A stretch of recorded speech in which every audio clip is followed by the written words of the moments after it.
The doctor told me I had late-stage lung cancer, 3 months left at best. Nathan didn't sleep that night.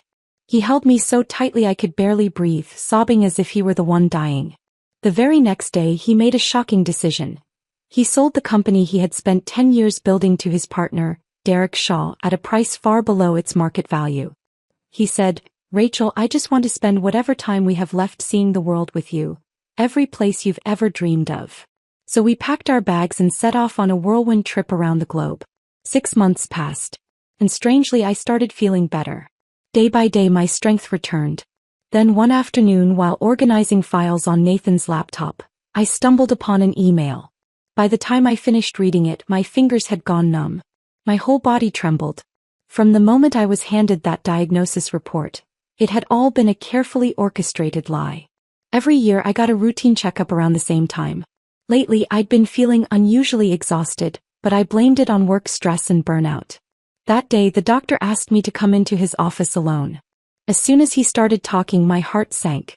Nathan sat beside me, his hand gripping mine, his face pale as a sheet. The doctor pulled out the report, his voice as flat as if he were reading a grocery list. "Miss Quinn, I'm sorry to inform you that we've found a malignant tumor in your lung. And it's in the late stages." My mind went completely blank. It felt like being shoved off the edge of a high-rise with no warning. Nathan's voice cracked. "How long does she have?" "Given the rate of spread," the doctor replied without blinking, "around 3 months." Then he stood up to take a phone call, saying as he walked off, "You may want to consider palliative care options to ease the pain."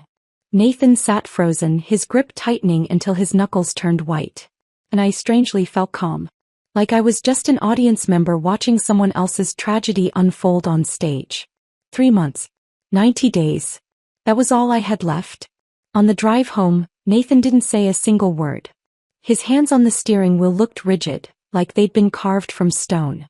When we got back, he wrapped his arms around me and broke down. His tears soaked into my shoulder as he choked out, "Rachel, you're going to be okay. We'll go to the Mayo Clinic, Zurich, anywhere, any place that might help." I stroked his back, whispering, "We all live. We all die. I've made my peace with that." But I hadn't. I was only 40. That night I woke up early. Nathan was out on the balcony, smoking.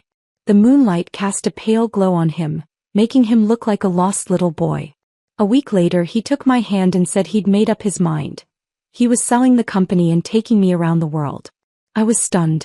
That company had been his life. Originally his father's, yes, but Nathan had poured a decade of his soul into it. It was recently valued at over $10 million. "You're out of your mind. You can't do that. We can make more money. But if I lose you, I won't want to go on." He kissed my forehead gently. "Rachel, I just want to see the world with you. See you smile. See you alive." I broke down. I never imagined he'd give up everything just to be by my side. But I still shook my head. "We can travel. But not like this. You can't throw away everything you've built. That's your dream." He pulled me close and whispered, "I've already missed too much. I can rebuild a company. I can't get back a single minute we lose." And just like that he called his longtime business partner, Derek Shaw. Everything happened faster than I could have imagined. Nathan sold his shares in the company for $8 million, despite it being valued at well over 10. I nearly lost it. "You got swindled. Derek's robbing you blind." But Nathan just looked at me calmly. At least he was willing to take it over so quickly. What matters now isn't the money. It's getting on the road right now. 3 days later the deal closed. Nathan walked away with a full case of cash. I'll never forget the look on Derek's face that day. So smug, like he'd just pulled off the deal of the century. And in Nathan's eyes? A quiet kind of peace, like he'd finally let go. In the Maldives, we lay side by side on a hammock strung between 2 palms. The sun warmed our faces, the breeze played through our hair. The sky looked edited, so blue it was surreal. The water was clear enough to see the white sand beneath. Nathan leaned in and whispered, "Look at this ocean. It's so beautiful it makes everything else worth leaving behind." He'd planned an extravagant route across the globe. The Maldives, Paris, Rome, Barcelona, Istanbul, Bangkok. At every stop he booked the best hotels, hunted down local food, sometimes even from street vendors. He made every moment feel like a gift. What stuck with me most? Every single day without fail he handed me a small white pill. "This is a special treatment from Switzerland," he told me. "It's experimental, but many late-stage patients have extended their lives with it. We have to try." I didn't ask many questions. When you believe you're dying, even a sugar pill can feel like salvation. And strangely, my body began to respond. That constant heavy fatigue started to lift. I felt stronger. I even managed to hike up the Eiffel Tower in Paris. Nathan and I stood at the top, watching the city lights flicker like stars scattered across the earth. But one day in Paris, I suddenly coughed up blood at a small walk-in clinic. Nathan panicked. Within the hour, he'd arranged for a top-tier private hospital. The French doctor stared at my CT scans, frowning. Then slowly he asked, "Are you sure these belong to you?" I thought it was a translation issue and didn't pay much attention. When the final report came back, he told us it was just a case of pneumonia, paired with severe fatigue. Nothing life-threatening. Just rest and recovery. Nathan went still as the translator repeated the diagnosis. His face went pale for a few seconds. I touched his arm gently. "What's wrong?" He smiled almost too quickly. "Nothing. Probably a mix-up in translation. What matters is, you're feeling better, right?" That night, I woke up early and found the bed beside me empty. I instinctively wrapped myself in a coat and stepped out onto the balcony. There he was, talking quietly on the phone, voice low and tense. "What do you mean the drug was only supposed to hold for 6 months? It's breaking down after 3. Fine.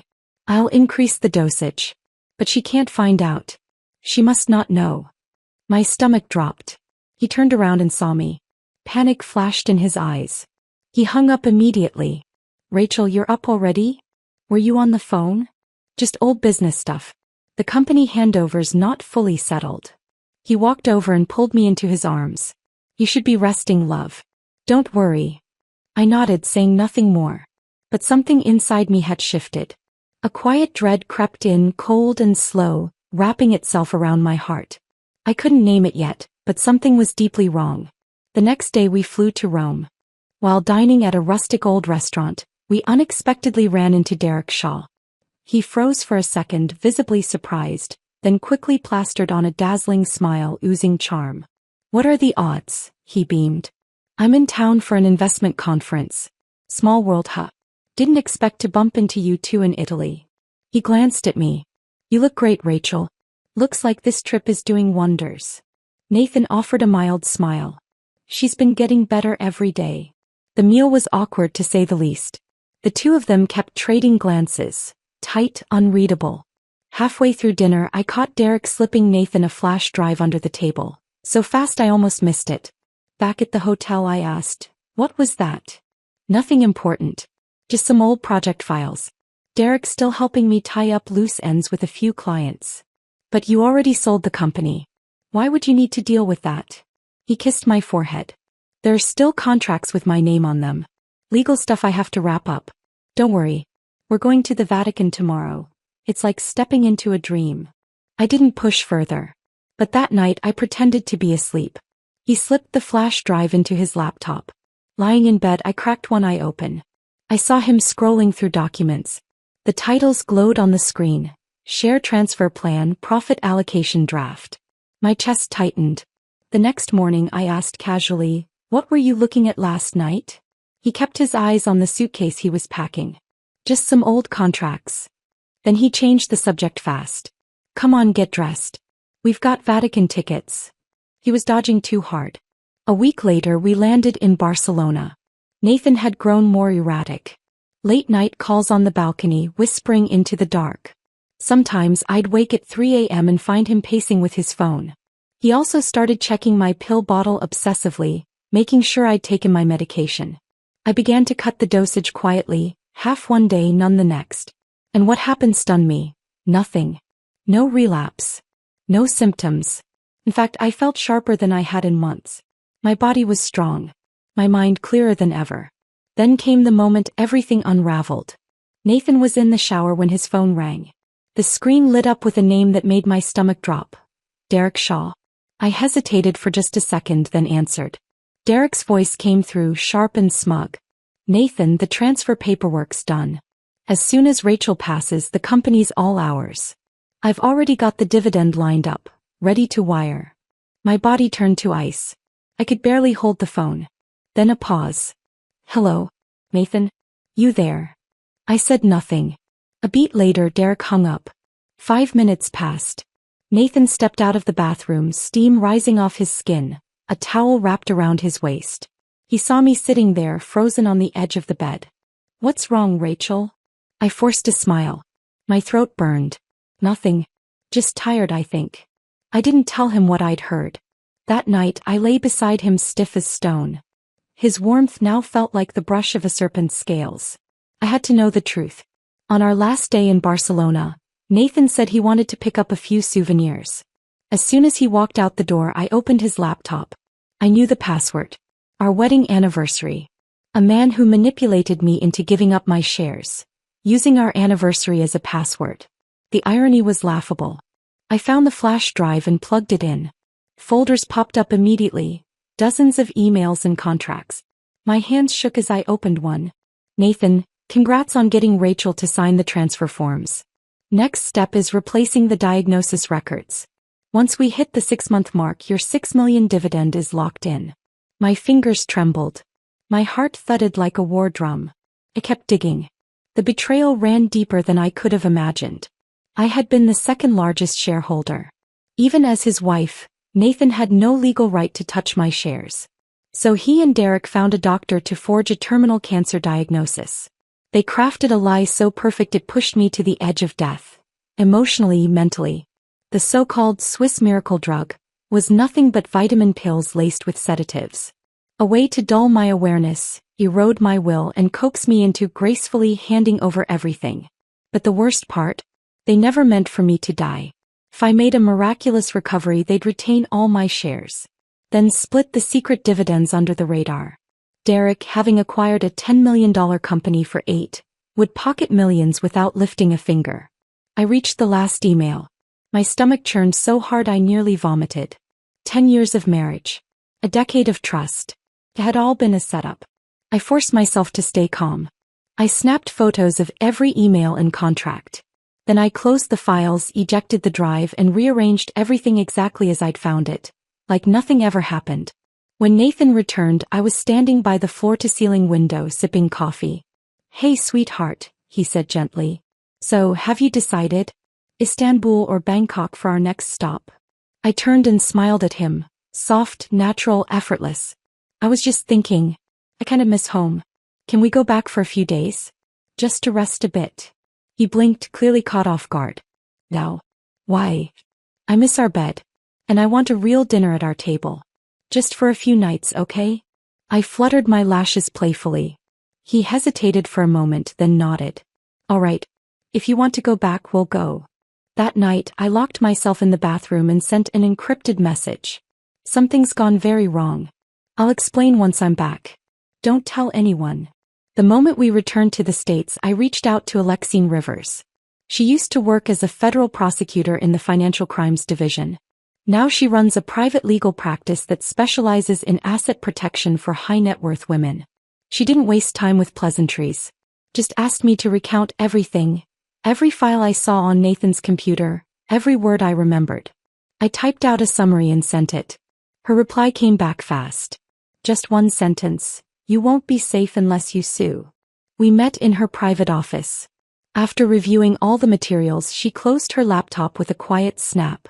"You've got enough for a civil suit," she said, expression unreadable. "But if you want him to go down hard, you'll need 2 things. Your original medical records and the identity of the doctor who diagnosed you." I nodded. I told her I'd find them. From a drawer, she pulled out a small voice recorder and a pinhole camera, handed them to me. "Get him talking. Raw, direct. It's the only way it'll hold up."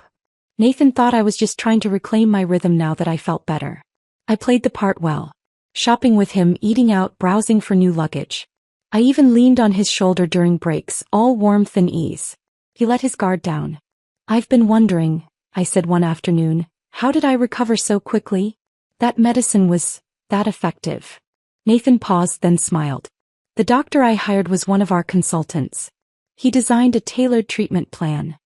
"Which hospital is he affiliated with?" "He's not in a hospital. He's an independent medical advisor." I nodded thoughtfully. I'd like to do another scan, just to know for sure where I stand. Can you help me set up a meeting with him? You trust him so much, I'd like to hear it straight from him. He hesitated, then nodded. 3 days later I met the so-called doctor. He wore a white lab coat and greeted me inside a modest building labeled Clinical Research Center. His tone was cautious, overly precise. He kept repeating phrases like, "This treatment was based on your initial report, and the medication is an experimental compound, not yet FDA approved." He said they simply optimized the treatment environment. I smiled and asked, "So, did you personally diagnose my lung cancer?" He paused. "I only managed the medication. I didn't handle the initial diagnostics." "Are you a licensed physician?" Another pause. "I have extensive research experience." I pulled out my phone and opened the state medical board's website. His name appeared with a clear note beside it, "Unlicensed." His eyes darted away. "I'm afraid I can't disclose too much." I nodded like I didn't understand, just a curious patient. While he turned around to tidy some paperwork, I quietly snapped a photo of the name tag on his chest and the office plaque by the door. Dr. L. Myers, experimental consultant. That afternoon I delivered the photos and the recording to Alexine. She took one look and said calmly, "Good work. That's enough. The criminal case can move forward now." That evening Nathan sat on the couch watching the news, acting like everything was perfectly normal. I sat across from him, staring at the wine glass in his hand, watching the deep red swirl like something waiting to stain. "What's on your mind?" he asked. I smiled. Not too much. Not too little. I wasn't going to confront him yet. Bringing Nathan down wouldn't happen through rage or accusations. I needed signatures, transactions, a paper trail, each step clean, legal, and weaponized. So I said very little that night, because I had bigger moves to prepare.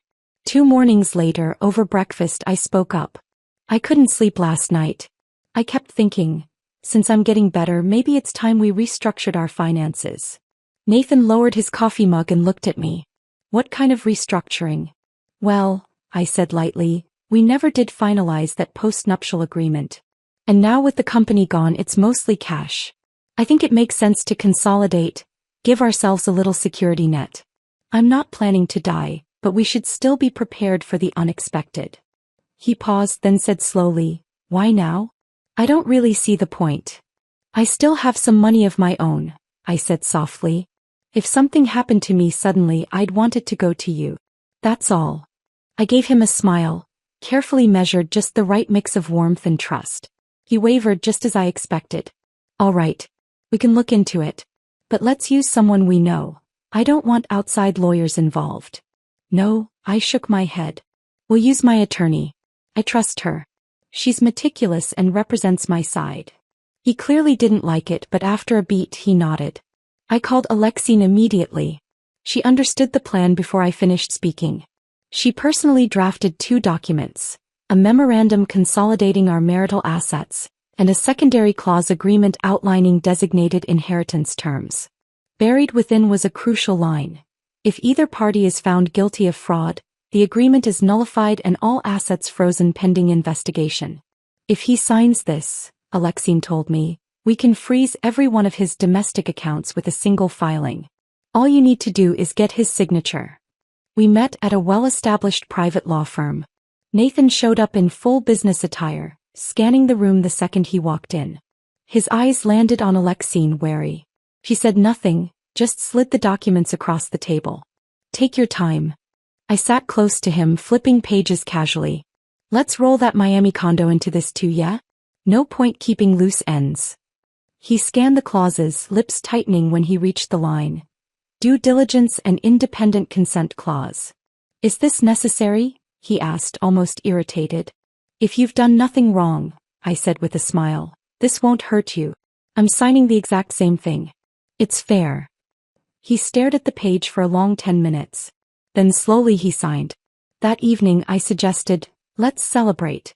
We've both been so stressed lately." He agreed, no suspicion in his voice. I had already arranged to meet Alexine at the bank afterward. We went to his favorite Italian place. I ordered his favorite red wine. Halfway through the bottle I faked a small dizzy spell. I'm gonna lie down for a bit, I murmured. He was tipsy, grinning, completely off guard. Back at the hotel, I urged him to take a shower.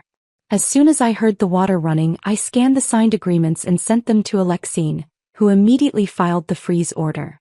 Within 15 minutes, all of Nathan's accounts, across 3 domestic banks, were locked down. He walked out of the bathroom, towel around his waist, still glowing. You know, he said, I should have taken you to that restaurant ages ago. Felt like we were newlyweds again. I smiled and nodded. Said nothing. The next morning, as he reached for his phone to move funds, I stood in the kitchen pouring coffee. He stormed in. What the hell did you do? What? My accounts. They're frozen. I don't know, I said, blinking innocently. Didn't we just sign consolidation paperwork yesterday? Maybe the bank's verifying something. He narrowed his eyes. Did you pull something behind my back? I tilted my head. Your lawyer didn't see anything wrong, did he? I'm just a recovering patient, Nathan. What could I possibly pull off? His face went pale. He fell silent. Because he knew. This wasn't a mistake. It was a trap. And he just stepped into the first one. What he didn't know was that it was only the beginning. Nathan was spiraling. He called every contact he had, banks, wealth managers, offshore advisors, but each attempt was blocked. He tried to reach Derek too, unaware that Derek had already caught the scent of danger. 3 days later, it was Derek who contacted me asking to talk in person. I agreed. We met at a quiet golf club cafe. He walked in wearing sunglasses and a tailored suit, but his guarded expression gave away the tension behind the polished exterior. Rachel, I'm not here to fight, he said, lowering his voice. I think there's been some misunderstanding. There has, I replied calmly, lifting my coffee. I mistook the people around me for family. Turns out I was just a gateway to equity. He hesitated. Nathan went too far. But you can still walk away from this. I gave him a thin smile, said nothing. He leaned in. The share transfer was done by the book. Signatures, contracts, procedures. Everything's legal. Is that the word you want to stick with? I asked, staring straight at him. Because I've got your emails with Nathan, voice recordings, and a copy of your consulting contract with that so-called doctor. If that's your definition of legal, then we've got very different dictionaries. He shifted in his seat, leaned back, and lowered his voice even more. What do you want? I stared at him. Where did your multi-million-dollar dividend come from? His pupils narrowed. Kept going.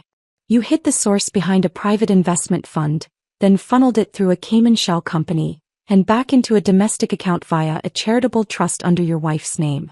I traced the whole route. Alexine has it prepped for Treasury's anti-money laundering unit. His fingers tapped the table, cycling through 3 different expressions in a single minute. Rachel, he said eventually, let's not make this ugly. I can return part of the money. You drop the lawsuit. We both walk away. I leaned in and paused the recorder in my coat pocket. Derek, I said quietly, if you really didn't want things to get ugly, you wouldn't have looked for surveillance when you walked through the door.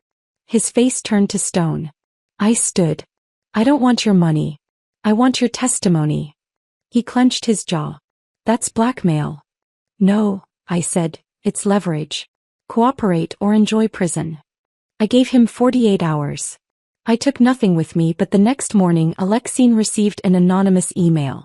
It contained the first batch of wire transfer screenshots and, crucially, a scanned copy of a life insurance policy. That policy was the smoking gun. Nathan had taken out a high-value life insurance policy on me shortly after I was diagnosed. The beneficiary? Himself. The policy date was 1 week after the medical report. But the signature on the document wasn't mine. Alexine examined it and said just one thing. They played this dirty. We'll play it clean. That night, Nathan came home carrying takeout, looking worn down. You didn't tell me you were going out, I said. Had to take care of a few things. His voice was low. The bank says, maybe it was a system error. I nodded, pretending to accept the lie. He sat across from me, eyes darting, his words cautious. He was beginning to suspect, but he didn't know Derek had already flipped. And he had no idea that by morning, I'd be walking into court with everything I needed to file. That dinner would be his last taste of freedom. Nathan could sense it, his control slipping. So he started to rebuild a surface-level calm. He suggested dinners, long walks, even another relaxing getaway. I played along, smiling, nodding. Behind the scenes, Alexine's team worked overnight, assembling a devastating package.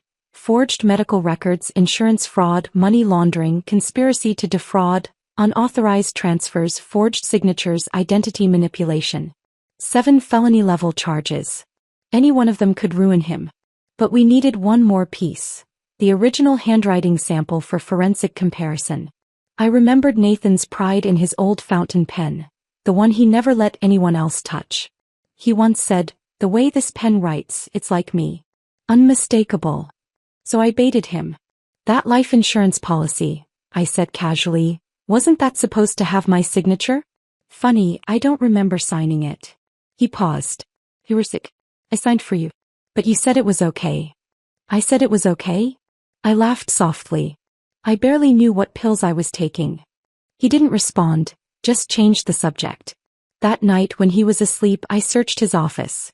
The pen was in the bookshelf drawer, right where I remembered. I grabbed it along with several old verifiable signature samples and delivered them to Alexine. She got them to a forensic analyst that morning. By the next day we had our confirmation. The signature on the insurance policy was a traced forgery. Definitively not mine. After that day Nathan stopped speaking to me.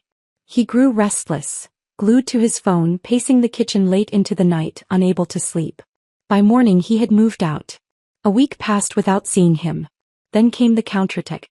Nathan called Alexine's firm, requesting a private meeting. The receptionist blocked him cold. After that he began leaking stories, claiming I was mentally unstable, had a history of psychiatric medication, suffered from paranoid delusions, and was now erratic from withdrawal. When the rumors reached me I let out a bitter laugh. Of course. He was trying to shove me back into the role of the sick one. Alexine only said, "Perfect." He made his move. Time to show our hand. I texted Nathan just one line. "Let's talk." He replied quickly, suggesting we meet at the bar in an old downtown hotel. I arrived on the dot.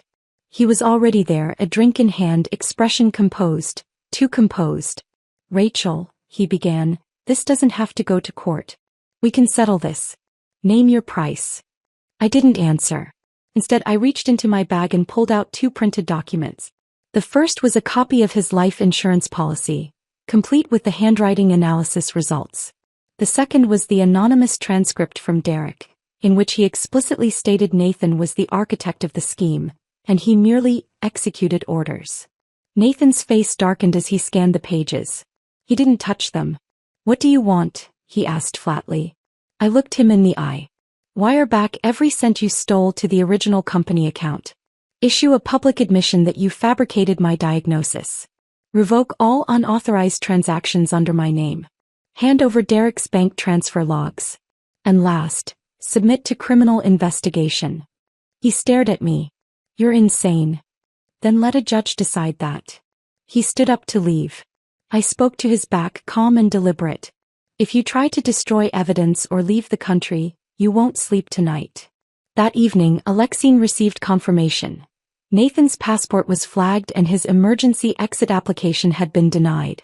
At sunrise the next day I met Alexine on the courthouse steps. Together we filed the lawsuit with full supporting documentation. My hand didn't tremble. My eyes were ice. On the day of the hearing, Nathan showed up in a navy blue suit, stiff and tight-faced. He'd already cycled through 3 different legal teams, landing on the most expensive one he could find. They were hoping to stall, dilute, delay, anything to soften the blow. I sat across from him at the plaintiff's table, Alexine by my side, a thick stack of evidence in front of us. The first item entered into record, the handwriting expert's analysis. The witness took the stand and testified plainly. The signature on the life insurance policy does not match Ms. Quinn's known handwriting. Stroke patterns, pressure curves, angle of entry, all inconsistent. Preliminary conclusion: forged by imitation. Nathan's attorney immediately objected. She was under heavy medication at the time, he claimed. The signature may have been assisted while she was cognitively impaired. The judge frowned. "Is there a signed authorization document?" The lawyer paused. "No written consent, Your Honor." The defendant claims she gave verbal approval. Alexine stood smoothly. So we are to understand, she said, that the defendant unilaterally signed a $5 million life insurance policy, listing himself as the sole beneficiary, during a period when the plaintiff was heavily medicated, and did so without any written consent or record? Silence from the defense. Then came the second piece of evidence, the audio recordings. In court, 2 key clips were played. The first, Derek's voice at our golf club meeting. Nathan went too far. But you can still walk away. The second, a clip from Nathan and Derek's intercepted phone call. Once she's gone, the company's ours. The moment that line echoed through the courtroom speakers, Nathan's entire expression cracked. He turned toward me. And in that instant I saw it. Something inside him collapsed. Nathan's lawyer tried to have the recordings excluded, arguing they had been obtained without consent. But the judge ruled that as defensive evidence gathered under credible threat, the material was lawful and admissible. The recordings would stand as primary evidence in the trial. Then came Derek. The court had compelled his testimony. He entered pushing a cart stacked with documents, no longer smug, just avoidant, his eyes fixed anywhere but forward. After taking the oath, he read from a prepared statement in a voice flat and deliberate. I acknowledge my participation in a financial fraud scheme targeting Ms. Rachel Quinn. I conspired with Nathan Quinn in orchestrating the forced transfer of corporate shares, the fabrication of medical records, and the submission of a fraudulent life insurance policy. The principal architect of the scheme was Nathan Quinn. The courtroom held its breath. A full 30 seconds of silence passed. The judge scanned the room. Do you have anything to add? Derek shook his head. In that moment, Nathan lost every remaining avenue of escape.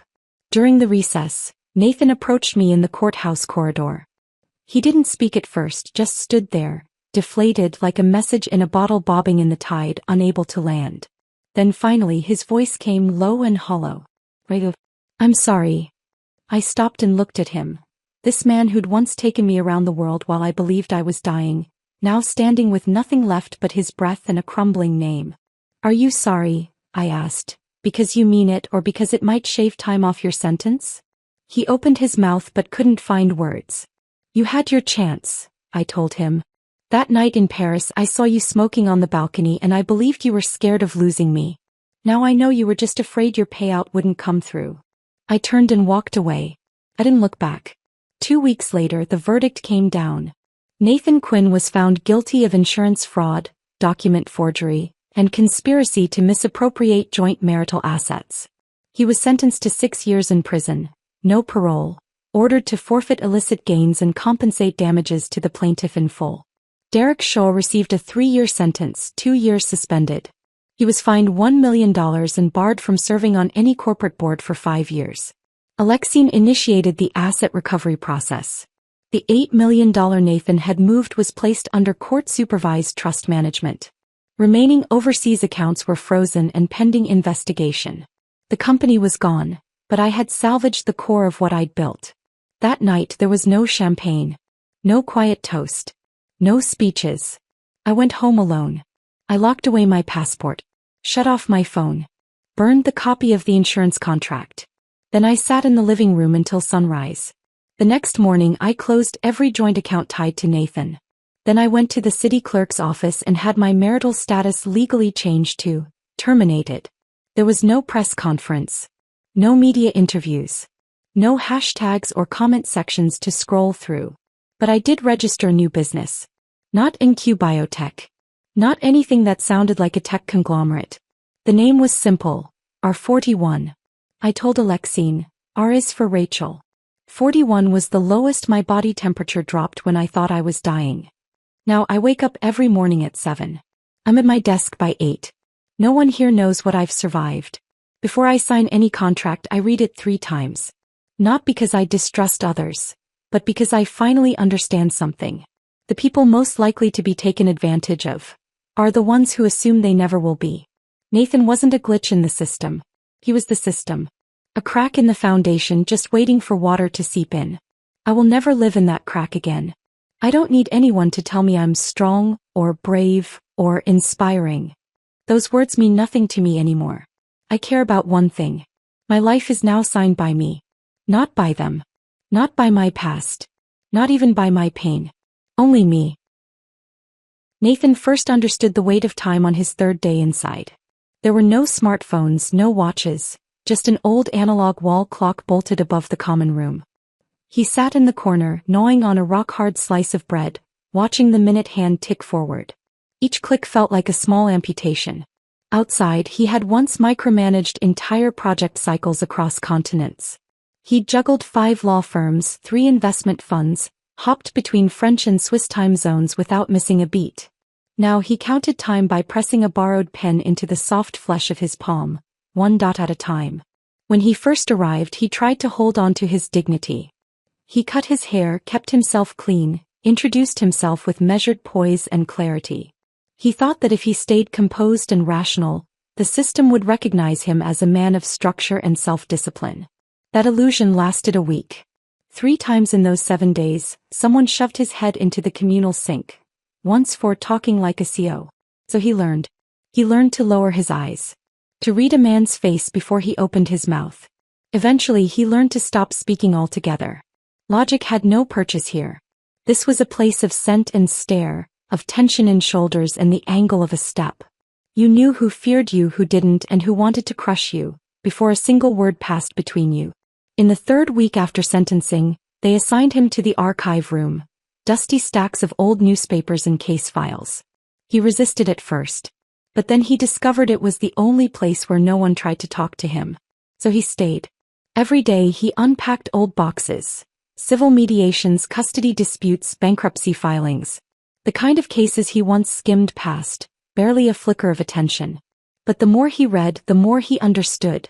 The world wasn't a game of winners and losers. Most people were just trying not to drown. He thought about Rachel. She wasn't a legal strategist. She didn't play markets or manipulate systems. But she was the kind of woman who, once she set her course, would march through ankle-deep mud until she made it out. He remembered the look on her face at the bank, the way she said, "Freeze his accounts." There wasn't an ounce of hesitation in her voice. She hadn't looked like the Rachel he remembered. He wondered, if that night on the balcony in Paris after his cigarette he had said one true thing, would the ending have been different? But deep down he knew. He hadn't wanted to save the marriage. He just hadn't expected Rachel to hit back. He especially hadn't expected her to strike harder, cleaner, and faster than he ever had. He tried to write to her. 6 drafts. He tore up 5. The last one was just 4 lines. No apology. Just this. "I don't need your forgiveness. I just want you to know I see you now. You're just as cold and calculating as I ever was." The letter came back unopened. The prison mailroom clerk told him the recipient had filed a no-contact request.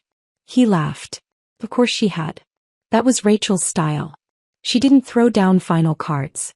She didn't give you exits or stage cues. She didn't seek revenge. She just walked off stage and locked the script behind her. After that, Nathan stopped trying to reach anyone. When his lawyer came to discuss appeal options, Nathan only asked one thing. "Can you shorten my term by transferring me out of state?" The lawyer looked confused. "Why?" Nathan said, "Because this place is too close to her." On the other side of it all was Derek. He had thought he'd get off easy. Or, at the very least, he'd finesse things the way he always had, behind closed doors with whispered deals and handshake settlements. He never expected Rachel to walk his name straight into a federal investigation. And he definitely didn't expect Nathan to throw him under the bus in open court. After the conviction, he didn't go to prison. But he lost nearly everything else. By court order, he was barred from holding any executive role for 5 years. The investors who used to slap his back and toast his deals now wouldn't even return his texts. He moved out of his gated villa and into a furnished short-term apartment. To pay off the penalties and taxes from unsealed accounts, he was forced to liquidate every asset with resale value. The Bentley was towed weeks ago. These days he rode a bike to the grocery store. But what hit hardest wasn't the financial collapse.